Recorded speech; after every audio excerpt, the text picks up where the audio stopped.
नमस्कार मित्रों, राधे राधे। स्वागत है आप सभी का हमारे YouTube चैनल में। तो तुला राशि वालों, चाहे मर जाना, लेकिन जन्माष्टमी के दिन ये काम भूल कर भी मत करना, क्योंकि जाने अनजाने में ये कर्म आप कर देते हैं और इसका बुरा परिणाम आपको भुगतना पड़ता है। आज की वीडियो में सच्चाई से परिचित कराएंगे, गंभीर बात बताएंगे, सावधानी और उपाय भी मिल जाएंगे। बस शुरू से लेकर अंत तक वीडियो को देखिएगा, क्योंकि बातें बड़ी गंभीर होगी। जाने अनजाने में आप ये गलतियां कर रहे हैं और बहुत ज़्यादा पाप के भागी बन रहे हैं। सबसे पहले राधे रानी के सच्चे भक्त इस वीडियो को करें लाइक और कमेंट बॉक्स में जय श्री कृष्ण राधे राधे जरूर लिखिएगा। आपके भी सारे रुके हुए काम गति पकड़ने लगेंगे। भगवान श्री कृष्ण के जन्मोत्सव को बड़े ही धूमधाम से हर साल मनाया जाता है। हर वर्ष जन्माष्टमी के अवसर पर लोग व्रत उपवास पूजा अर्चना भोग आरती करते हैं। कान्हा के जन्म होने के समय रात 12 बजे तक खुशियाँ लोग मनाते हैं और भगवान को खुश करने के लिए तरह तरह के जतन करते हैं। कहीं भजन कीर्तन होता है तो कहीं मंदिर और घरों को सजाया जाता है, लेकिन अनजाने में कुछ लोग ऐसे काम भी कर जाते हैं जो कान्हा को खुश करने की जगह नाराज कर देते हैं। जी हाँ दोस्तों, अब वो काम कौन से हैं जिन्हें आपको जन्माष्टमी के दिन भूल कर भी नहीं करना चाहिए, इसकी बात आगे वीडियो में हम करने वाले हैं। आप जानेंगे तो आपको भी समझ आएगा कि काफ़ी समय से मैं ये गलती कर रहा था और गुरुजी ने सही समय पर वीडियो बना करके मुझे सावधान कर दिया, क्योंकि ये गलती अगर मैं जन्माष्टमी के दिन कर देता तो शायद मेरा काम बिगड़ जाता। अब दोस्तों, आप सभी लोग जन्माष्टमी के दिन भोग तैयार करते होंगे। भगवान श्री कृष्ण के लिए जब भी भोग तैयार किया जाता है तो सबसे पहले एक चीज़ ज़रूरत लगती है, वो है तुलसी पत्र, क्योंकि तुलसी पत्र के बिना उनका भोग अधूरा होता है। लेकिन सबसे बड़ी गलती यही तो है, जन्माष्टमी के दिन भगवान को अगर नाराज करना है तभी तुलसी पत्र तोड़िएगा, क्योंकि जन्माष्टमी के दिन भगवान के चरणों में अर्पित करने के लिए और प्रसाद में इस्तेमाल करने के लिए बहुत सारे लोग तुलसी की पत्तियों का इस्तेमाल करते हैं, जिसके लिए वो जन्माष्टमी के दिन तुलसी की पत्तियां तोड़ते हैं। लेकिन ऐसा करने से लड्डू गोपाल नाराज हो जाते हैं, क्योंकि भगवान श्री कृष्ण भगवान विष्णु के अवतार है और आपको पता ही होगा भगवान विष्णु को तुलसी बेहद पसंद है। इसीलिए जन्माष्टमी के दिन तुलसी की पत्तियां हमें नहीं तोड़नी चाहिए। अब आप कहेंगे कि भैया भोग तो अधूरा है, फिर भोग पूर्ण कैसे होगा? तो आप एक दिन पहले तोड़ कर रखिए, या फिर नहीं है तो किसी से अरेंजमेंट करिए, लेकिन खुद अपने हाथों से तोड़कर पाप के भागी मत बनिएगा, वरना पूरे साल मुसीबतें झेलनी पड़ेगी। अब दोस्तों, आपको एक बात बताते हुए भी हमें बड़ी हैरानी हो रही है कि जन्माष्टमी के दिन हमें चावल का सेवन नहीं करना चाहिए। वैसे तो ज़्यादातर लोग जन्माष्टमी के दिन व्रत ही रखते हैं, लेकिन जो व्रत नहीं रखते वो गलती से कहीं चावल खा लेंगे तो उनका काम बनते बनते रह जाएगा। ज्योतिष शास्त्र क्या कहता है? ज्योतिष शास्त्र कहता है कि एकादशी के दिन और जन्माष्टमी के दिन चावल या जो भी पदार्थ जौ से बनते हैं उन्हें नहीं खाना चाहिए। ऐसा अगर आप जन्माष्टमी के दिन करते हैं तो मुसीबतें आपका द्वार खटखटाती है, इतना आप ध्यान रखिएगा। जन्माष्टमी के दिन चावल का सेवन करने से मुसीबतें कई हद तक बढ़ जाती हैं और आपके जीवन जो कि सब कुछ अच्छा चल रहा होता है वो तरह तरह की मुसीबतें उसमें आने लगती है। तो संभल जाइए, मौका है और इस मौके को हाथ से मत जाने दीजिए। साथ ही साथ दोस्तों, आपने एक बात सुनी होगी, जब समुद्र मंथन का समय चल रहा था और उस समुद्र मंथन के अंदर से जो अमृत प्राप्त हुआ था, उस अमृत को प्राप्त करने के लिए देवताओं में और दानवों में भीषण संग्राम हुआ था, लड़ाई हो गई थी, विवाद हो गया था। तो जो राहु था, जो कि एक राक्षस था, उसने देवता का रूप प्राप्त करके देवताओं का रूप उसने धारण किया और वो देवताओं के बीच चला गया और अमृत पान उसने कर लिया। लेकिन भगवान विष्णु पहचान गए और उन्होंने उनका सर कलम कर दिया, सर काट दिया।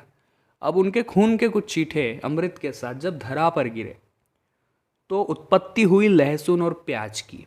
अब आप समझ सकते हैं लहसुन और प्याज का कनेक्शन कहाँ से है। ये आसुरी प्रवृत्ति वाले हैं, ये तामसिक भोजन के अंतर्गत आते हैं। अब कई लोग आपके बीच में ऐसे होंगे जिन्हें प्याज और लहसुन के बिना खाना ही नहीं भाता होगा, परंतु किसी दिन आप कोशिश करिए बिना लहसुन प्याज का खाना खाने की।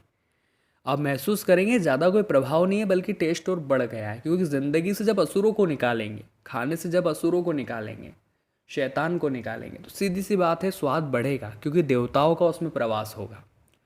तो तामसिक प्रवृत्ति का भोजन हमें जन्माष्टमी के दिन भूल कर भी नहीं करना है। जैसे कि लहसुन प्याज, या बहुत सारे लोग मांस मदिरा, वो भी तामसिक में आते हैं।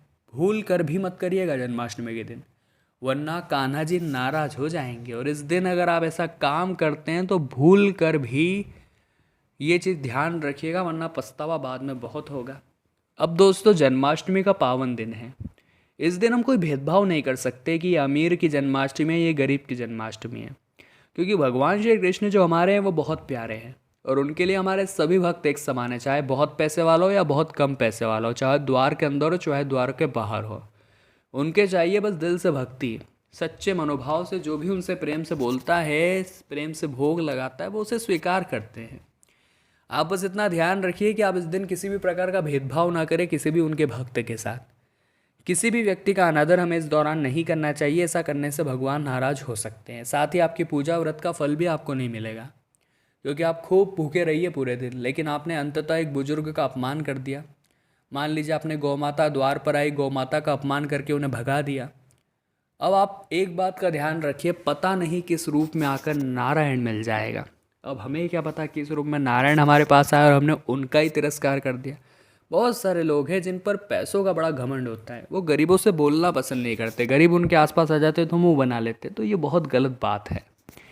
किसी का भी अनादर जन्माष्टमी के दिन न करें, और न ही अन्य किसी और दिन में करें। यही आपकी पहचान बनेगा कि ये इंसान कितना विनम्र है। अब दोस्तों, ब्रह्माष्टमी के दिन पेड़ों को काटना बड़ा ही अशुभ कर्म कहलाता है, क्योंकि पेड़ जो होते हैं वो हमारे लिए छाया लाते हैं, फल लाते हैं, फूल लाते हैं, और हमें उन्हें ही काट देते हैं। कहा जाता है भगवान श्री कृष्ण जो हर एक चीज़ में है, कण कण में भगवान श्री कृष्ण बसे, तो उस पेड़ में भी तो भगवान कृष्ण होंगे। जब हमारे अंदर है तो उसके अंदर भी है, और हर एक चीज़ में वो बसे हैं।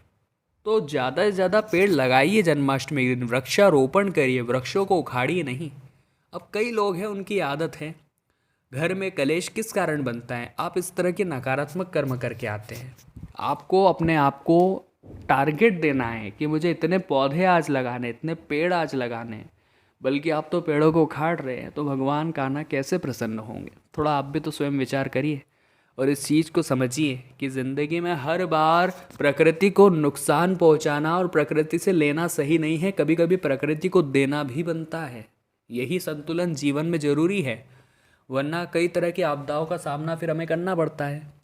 जन्माष्टमी के दिन ब्रह्मचर्य का पालन न करने से भी भगवान श्री कृष्ण नाराज हो जाते हैं। ब्रह्मचर्य क्या होता है? इस दिन ब्रह्मचर्य का मतलब है दोस्तों कि एक तो तामसिक भोजन से आप दूर रहे, मोह माया से दूर रहे, स्त्री मोह से दूर रहे, या अन्य किसी भी तरह के गलत कर्म से दूर रहे। इसे ही ब्रह्मचर्य कहते हैं।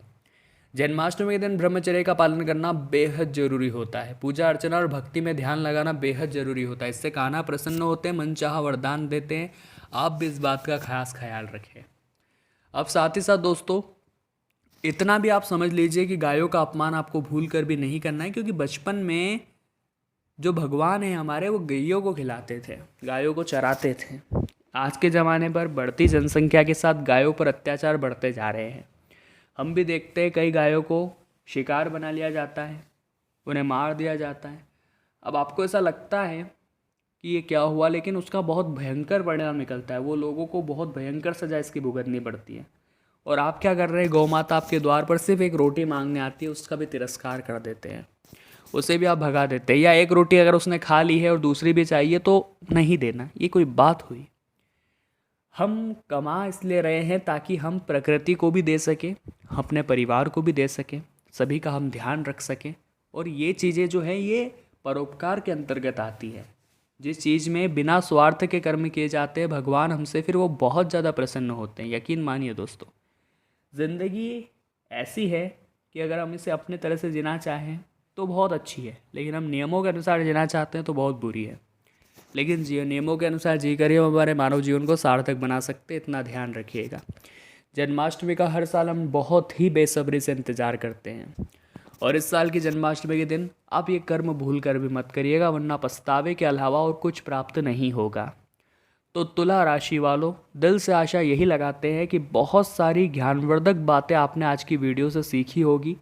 पसंद आई हो तो आप लाइक कर दें, कमेंट बॉक्स में जय माता दी लिख दें और हमारे इस चैनल को सब्सक्राइब करके बेल आइकन को प्रेस कर दें।